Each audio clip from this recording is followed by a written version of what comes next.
Welcome to Haunted Talks, the official podcast of the Haunted Walk, offering ghost tours and paranormal adventures in Kingston, Ottawa, and Toronto, Ontario. My name is Jim Dean. I am the creative director, and we really appreciate you joining us for today's episode. In Joplin, Missouri, on Sunday, May 22nd, 2011, at 5:17 p.m., the civil defense sirens sounded. The National Weather Service had issued a tornado warning and were advising residents to seek shelter immediately. Tornado warnings are not uncommon in Missouri, and the early months of 2011 had brought more than their fair share across the southern U.S., resulting in more than $25 billion in damages. But at that time, the people of Joplin could not anticipate what was to come next, and the destructive and lethal force that would soon be unleashed on their community. Sadly, too many residents, thinking it was another false alarm, ignored these initial warnings, until it was far too late. In the aftermath of the tragedy, strange stories began to circulate about children seeing ethereal beings who came to comfort and protect them. These angelic beings have become known as the butterfly people of Joplin, Missouri. But before we get to that, we would very much like to thank everyone for the outstanding response we received to our 100th episode. We've received a number of very kind and appreciated emails, as well as seen several new reviews go up on a variety of sites. So thank you everyone for helping contribute to our celebration of our 100th episode. Of course, if you haven't written a review yet, they are always greatly appreciated. Our virtual haunted campfires have gotten off to a roaring start.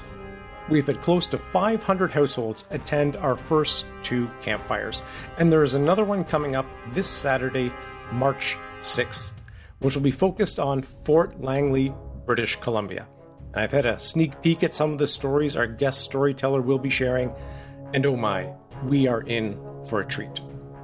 For more information about our upcoming campfires, which will run through to the end of March, or if you would like to watch one of the recordings of our previous campfires, please visit our website, which is hauntedwalk.com.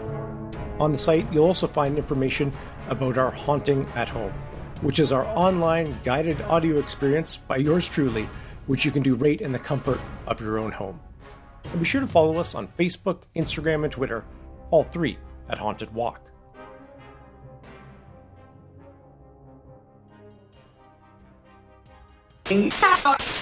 My husband was out in the garage, and I opened the door, and he come running up to me, and he had this look on his face, and he said, "You need to take cover now." So we ran into the bedroom closet, and when they say that it sounds like a freight train coming, that's what I'd always heard, but I never. It's exactly what it sounds like, and the house was shaking, and it was scary. I thought that was pretty well going to be it, you know. Once the roof started going, I just thought it was just going to completely smash us, you know. I was in my car, I was underneath an underpass, and we saw the tornado come. It came and hit the semis in front of us. We saw them picked up and thrown, flipped off onto the shoulder. Cars just sliding everywhere, debris flying everywhere. We knew the storm was serious. You couldn't even see a funnel. It's a mile wide, and all you saw was a wall. To understand the scope of this tornado, let me share some numbers with you. The path of destruction was close to a mile wide, or 1.5 kilometers, and 6 miles long, or close to 10 kilometers. It was rated an EF5 tornado, which is the highest possible rating. Several 300-pound concrete parking stops, anchored with rebar, were torn from a parking lot in the area and were thrown up to 60 yards away. An Iowa State University wind engineer was able to calculate the force needed to remove the parking stops, and found that winds exceeding 200 miles per hour or 320 kilometers an hour were needed to tear them from the parking lot. Damages from the tornado totaled over $2.8 billion. Over 1,000 people were injured, and sadly, 161 people lost their lives in the 7th deadliest single tornadic event in U.S. history. Here is an actual recording of what the tornado sounded like.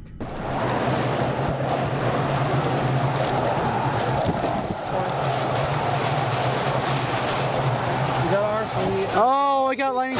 And if you have any doubts about the unrelenting power of this twister, there are plenty of videos online from the midst of the storm that will easily change your mind. Or you can just look at the before and after pictures of the devastation. Almost everything in its path was completely leveled, as if there was an enormous explosion. As emergency centers were set up and the initial shock of the day began to lessen, survivors had the opportunity to start swapping their incredible stories. Quickly, an unexpected pattern began to emerge, involving the strange sights that some of the children of Joplin observed during the climactic moments of the storm. These accounts were captured in an article written by Todd Frankel that ran in the St. Louis Post-Dispatch in December of 2011. In one of these stories, a mother and daughter fled their vehicle as the tornado approached. They didn't have time to reach a nearby house. The mother and daughter hit the ground. The mother covers her child and watches as the winds hurtle her car directly toward them. She braces for the impact that never comes. The tornado passes. They are not hurt. The mother is astonished. "Weren't they pretty?" the daughter asks. The mom is confused. "Didn't you see the butterfly people?" the daughter asks.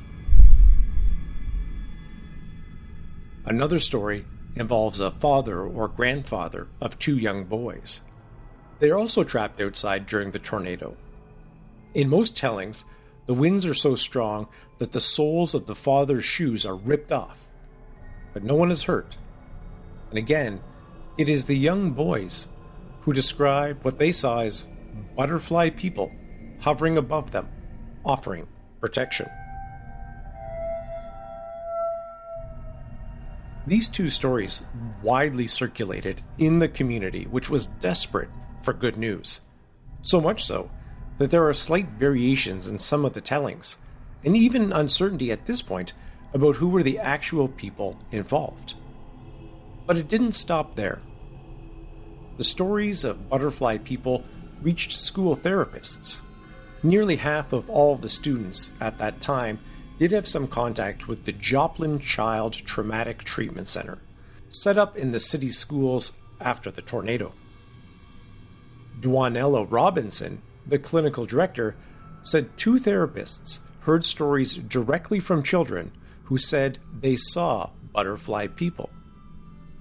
Some kiddos said they had seen some visions of butterflies or butterfly people that helped to calm them down or keep them safe, Robinson said. Other students reported seeing white lights. The stories came from students with different religious and socioeconomic backgrounds. It was across the board, she said.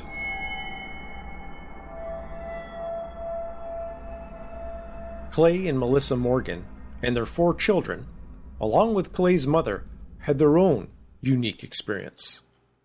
The tornado destroyed their house. The Morgans and their children were at home when it hit.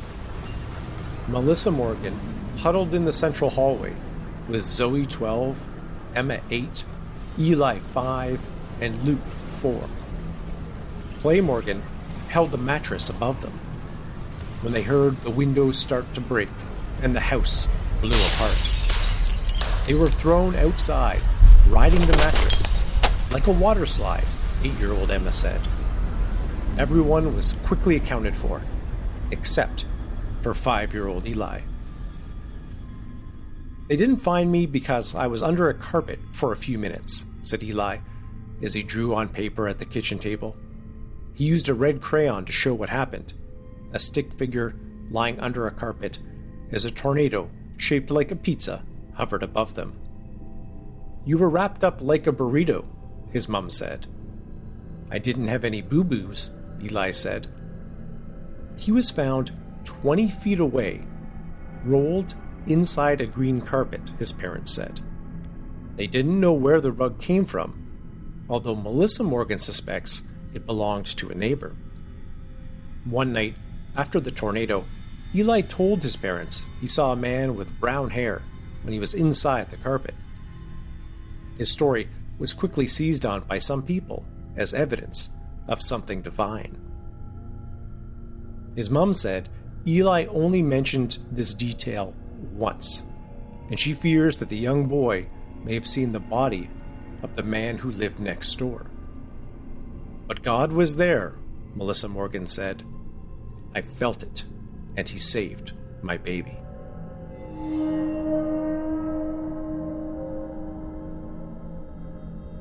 In another account, a young boy, also about 5 years of age, who was caught outdoors when the tornado tore through, was found to be completely unharmed, with debris around him, arranged precisely so that it just missed him.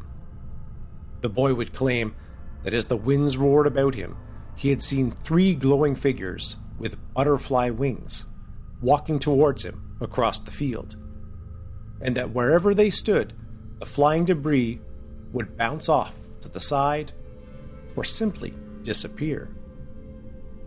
These 3 winged entities then surrounded him until the raging twister passed, after which they were described as smiling before vanishing into the air. A deputy sheriff also reported a similar tale of a 4-year-old boy who was found wandering a field in the aftermath. When he was asked where he had come from, the boy said he had been at the hospital when the tornado hit. He didn't have a scratch on him, despite the fact the hospital had been pretty much leveled, with numerous casualties. When asked how he'd gotten away and ended up in this field a full 6 miles away from the hospital without injury, the boy matter-of-factly stated, "The angels brought me and set me down here."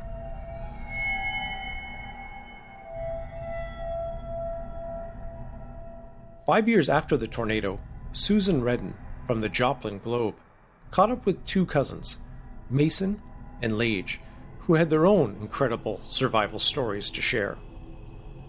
Lage Grisby was believed to be near death when he arrived at Freeman Hospital West after being pulled from debris on May 22nd. In fact, he was taken to the hospital's morgue. His cousin, Mason Lillard, would have died, her surgeon said, if a metal rod driven through her body would have shifted an inch in either direction. Despite critical injuries suffered when their grandparents' truck was thrown more than 300 feet across the Home Depot parking lot, the 2 cousins say they don't think that often about the EF5 twister that leveled about 1/3 of Joplin. "You kind of forget about it, unless you look at the stars," said Mason. Lage, now 19, and Mason, 15, have plenty of experience there. On the night of the tornado, Mason was rushed to surgery, but Lage had been black-tagged, meaning he was thought to be dying.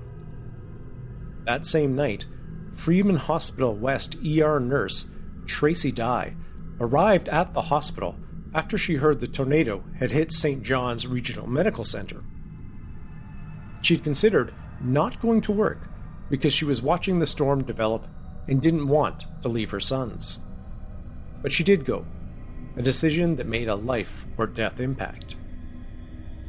When Dye arrived at the hospital, she was sent to the morgue. Walking through, she touched Lage's arm, and he let out a scream. "I ran and got a doctor, and we got him out of there," she said. According to Mason's account of the storm, Dye was not the only angel on duty that night. Many young survivors described butterfly people they said protected them during the tornado. Mason, who has grown up attending church, said there's no mistaking what she saw. Angels alongside her and her cousin. Their grandmother had urged them to pray as the storm approached. She saw them just before the storm hit, Mason said, and after, she felt a touch on her shoulder. I thought it was Lage, but when I turned, I saw two angels in robes, one with brown hair and one with blonde hair, she said. It was kind of calming. I knew God was with us, and that He'd take us to be with Him, or leave us to do something great. The 15-year-old is casual when she describes the track the rod took through her body. It went through my right shoulder, broke 7 ribs, and punctured my lung. My doctor says I'm a miracle, because if it had gone either way, it could have got my spine or my liver. Though in the truck with her 2 grandchildren, grandmother Sharon Lillard was only cut and bruised. She did not suffer any serious injuries. But 5 years later, pieces of wood driven into her skin by the tornado still work to the surface from time to time. The grandmother and 2 cousins had stayed in the truck while the grandfather went into the store for some electrical supplies. Jessica Grisby, Lage's mother, had called to warn them of the storm, but there was no time to get inside. The truck was flattened, and Rodney, after crawling from the debris of home hardware, could only find it when he recognized the license plate that read, "Number 1 Grandpa." 8 people died inside the store that day. These unique reports from Joplin raise a series of thought-provoking questions.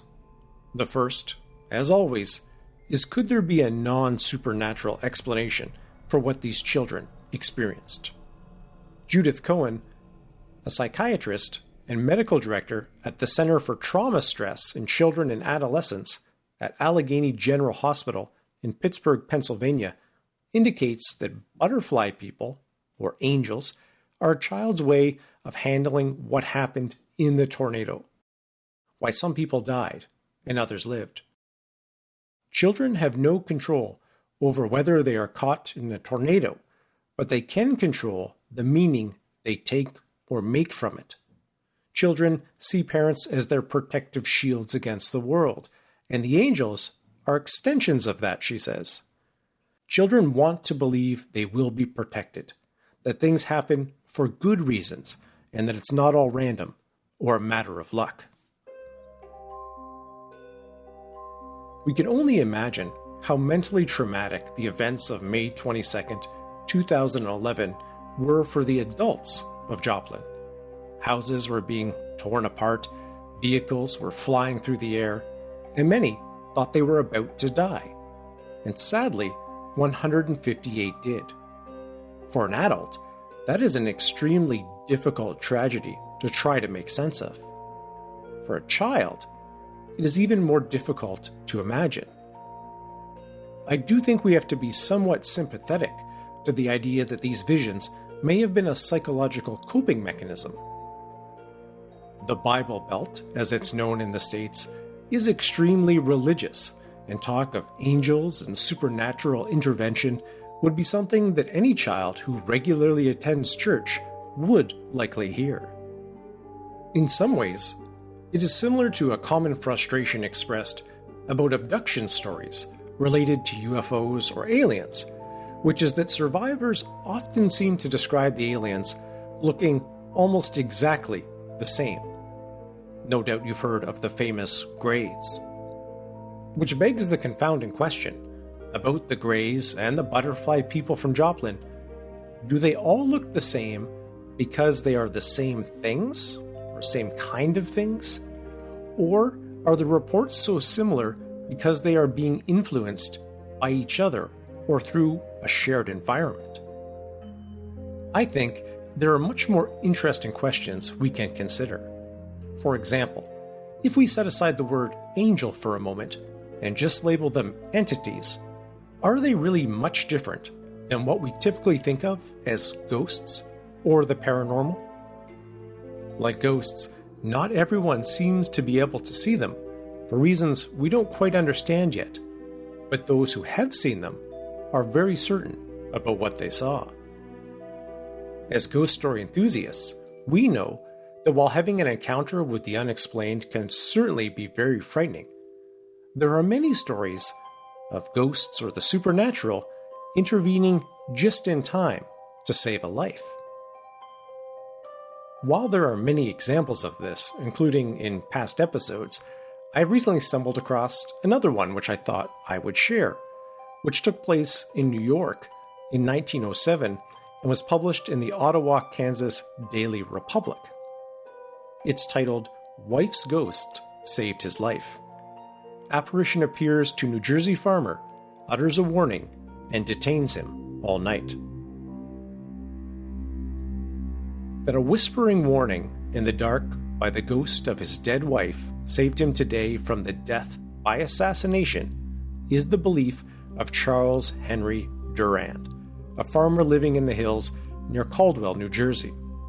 His strange story is being used as a clue by the authorities.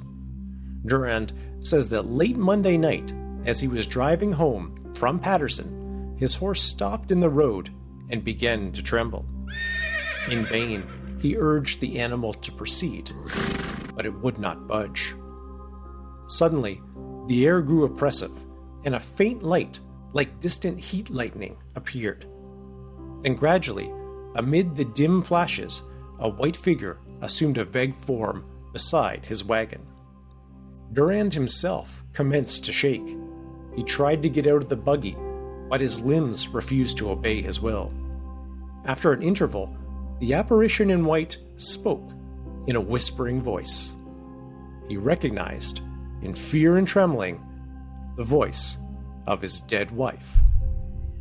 "There is danger at home. Stay away till morning," the voice said. Cold chills crept over Durand.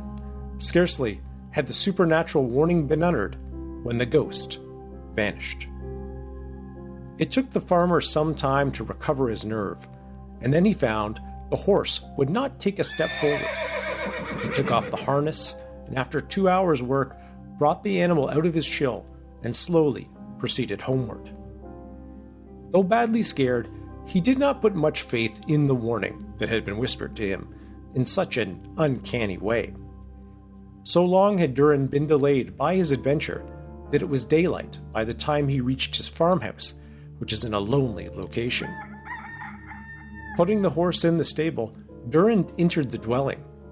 He noticed that a window on the ground floor, which he had fastened, was unlatched. Next, he discovered muddy footprints on the floor. And as he was about to go into his room upstairs, he saw a string stretched across the open doorway near the floor. It was just high enough to have caught his foot upon entering. Standing to one side, Durand hooked his umbrella handle over the string and gave it a jerk. A flash inside the room was accompanied by a loud report, and a bullet buried itself in the wall of the hallway opposite the door. Durand ran inside his room and found the bullet had come from a pistol fastened to the top of his bureau. The trigger had been connected with a string across the door. The shot would have struck him in the chest had he touched the string from his foot when entering the room.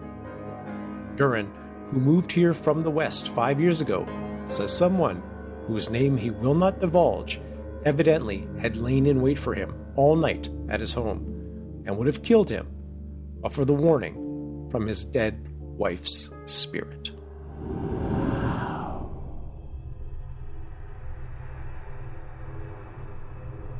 It certainly gives you pause to ponder, what if guardian angels are really guardian ghosts? Or vice versa? Another chilling question that lingers in the air is if these entities have the ability to directly intervene to save lives, why did they not save more people in Joplin or at the site of any other mass tragedy? Is there a limit on how many of these entities there are, what they can do, or how many can be in one place at a time? When and why do they choose to intervene?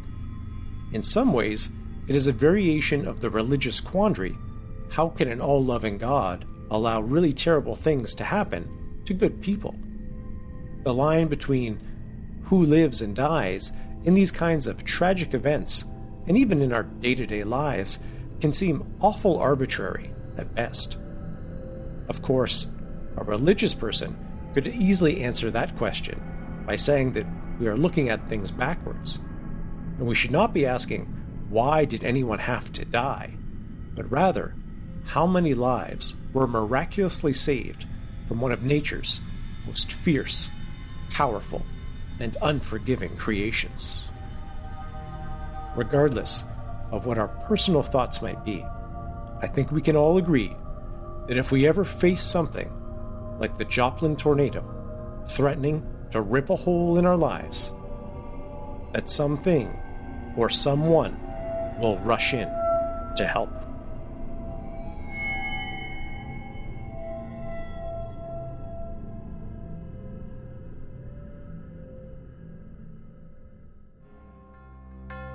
Thank you so much for joining us for the episode. I hope to see some of you at our next virtual campfire this Saturday, March 6th at 8 p.m. Eastern Time, or at any of our upcoming campfires, which will be taking place every Saturday until at least the end of March. For information about the campfires and our Haunting at Home online guided audio experience, please visit our website, which is hauntedwalk.com. And we'd love to connect with you on Facebook, Instagram, and Twitter, all three at Haunted Walk. As always, special thanks to Michelle Dennis, our outstanding audio editor, and Kevin MacLeod at incompetech.filmmusic.io for the additional music. Until we meet again, sweet dreams.